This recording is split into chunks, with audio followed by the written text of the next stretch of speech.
পরশুদিন এক হিন্দু ভাইকে জ্যান্ত মেরে পুড়িয়ে জ্বালিয়ে দেওয়া হয়েছে। এর প্রতিবাদ আমরা এখানে ভারতবর্ষ থেকে বিশ্বকে আমরা জানান দিতে চাইছি যে আমাদের হিন্দু ভাইদের প্রতি যদি কোনো রকম এরকম অত্যাচার এবং এরকম কোনো কিছু করা হয় তাহলে আমরা এখানে চুপ করে বসে থাকবো না।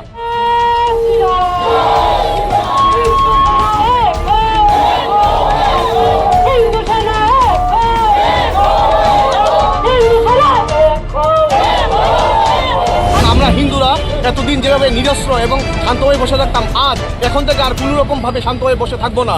আমরা এর প্রতিবাদ করব। এর জন্য আমরা যথেষ্ট সোচ্চার রয়েছি। প্রত্যেকটা হিন্দু ভাইয়ের বুকে আগুন জ্বলছে, প্রত্যেকটা হিন্দু ভাইয়েদের জন্য।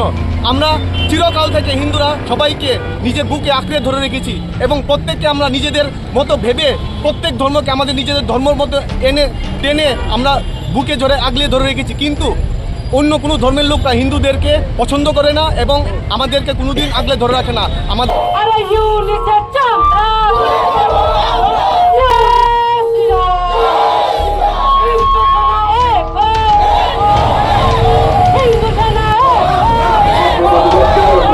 সারা বিশ্বে, শুধু ভারতবর্ষে নয়, শুধু ত্রিপুরাতে নয়, সারা বিশ্বে আমরা একত্রিত হয়ে আমরা ওই সব শক্তির বিরুদ্ধে লড়াই করব এবং এইভাবে আমরা জানান দেব হিন্দুদের অস্তিত্ব অসীম অপরিসীম। জয় শ্রীরাম, ভারত মাতা কি জয়।